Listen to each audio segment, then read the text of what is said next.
கர்த்தருக்கு ஸ்தோத்திரம். கர்த்தராகிய இயேசு கிறிஸ்துவின் நாமத்தினால உங்களை வாழ்த்துகிறேன். இந்த வாரம் நம்ம பார்க்க போகிற தலைப்பு என்ன தெரியுமா? விசுவாசத்தினால் நீதிமான் பிழைப்பான். ஆமாம், நீதிமான் எப்படி பிழைப்பாங்க? விசுவாசத்தினால. அந்த விசுவாசம் யார் மேலே இருக்கணும், எப்படி இருக்கணும் தான் நம்ம இன்றைக்கி பார்க்க போகிறோம். சரியா? ஏன்னா விசுவாசத்தினால் தேவ நீதி உண்டாகும்.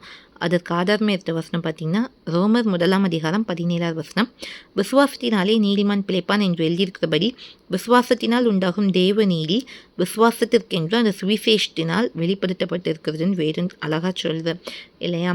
அப்போது நீதிமான் பிழைப்பான்னா விசுவாசிப்பாங்கன்னு இருக்க.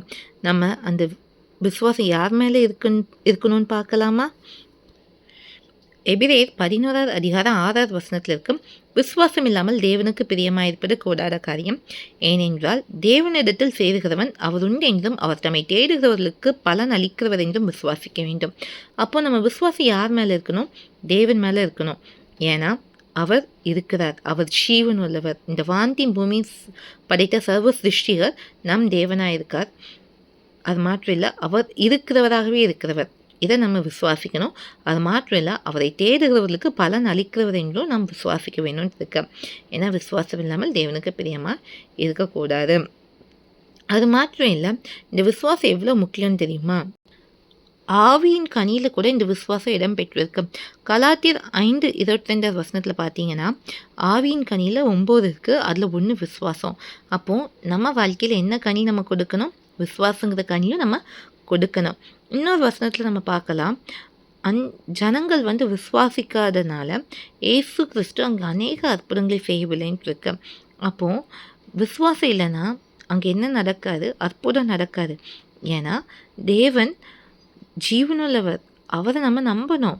இப்போது நீங்கள் ஒரு காரியம் உங்களுக்கு தெரிஞ்சவங்கக்கிட்ட கேட்குறீங்க. அப்போ உங்களுக்கு அவங்க மேலே என்ன இருக்குது? நம்பிக்கை இருக்குது. அவங்க நிச்சயமாக தருவாங்கன்ட்டு. ஒரு மனுஷன் மேலேயே எவ்வளோ நம்பிக்கைனா தேவன் மேலே நம்மளுக்கு எவ்வளோ நம்பிக்கை இருக்கணும்.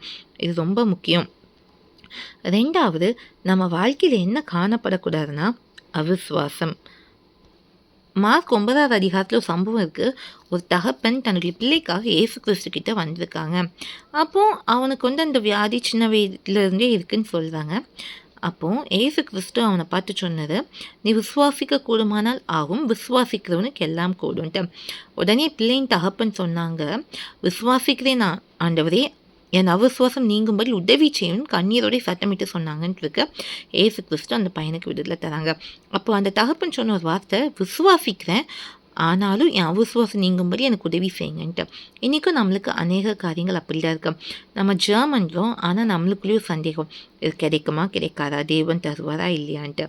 இன்னொன்று நம்ம பார்க்கலாம், யோவான் என்ன தெரியுமா சொல்கிறாங்க? 1 யோவான் 5:6 உங்களுக்கு நித்திய ஜீவன் உண்டு என்று நீங்கள் அறியவும் தேவகுமாரனுடைய நாமத்தின் மேல் நீங்கள் விசுவாசமாக இருக்கவும் தேவகுமாரனுடைய நாமத்தின் மேல் விசுவாசமாக இருக்கிற உங்களுக்கு இவைகளை எழுதியிருக்கிறேன்.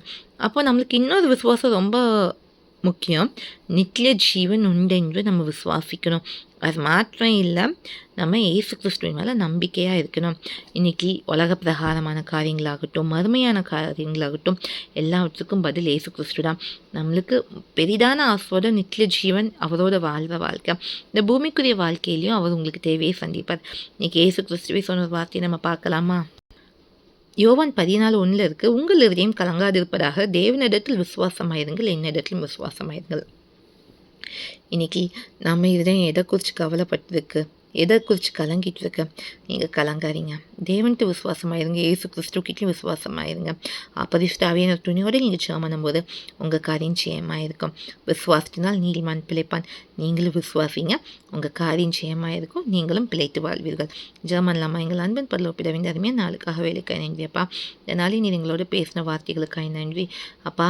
நாங்கள் விசுவாசிக்கணும், விசுவாசிட்டு வைக்க முடிக்கிறது நீங்கள் தான் ஏசப்பா. எங்கள் விசுவாசம் நீங்கட்டும். இந்த காரியத்தில் எங்கள் கலங்கியிருக்கோம், அந்த காலத்தில் நீங்கள் ஜெயம் தருவீங்க, நாங்கள் விசுவாசிக்கிறோம். ஜெயத்தை பெற்று சுதந்திரத்துக் கொள்கிறோம். நித்திய ஜீவனே நீர் எங்களுக்கு தருவீர் என்று விசுவாசிக்கிறோம். ஏசு நாமத்தில் நல்ல பிதாவே, ஆமீன். தேவன்கிட்ட விசுவாசமாயிருங்க, ஏசப்பாட்ட விசுவாசமாயிருங்க, நிச்சயம் உங்கள் காரியம் ஜெயமாயிருக்கும். பரிசுத்தாவினரும் நமக்கு ஞானமாய் நடக்க உதவி செய்வார். கர்த்தருக்கு சுத்தமான இன்னொரு வீடியோவில் உங்களை சந்திக்கிறேன். கர்த்தர் உங்களை ஆசிரிப்பாராக. ஆமீன். அல்லேலூயா.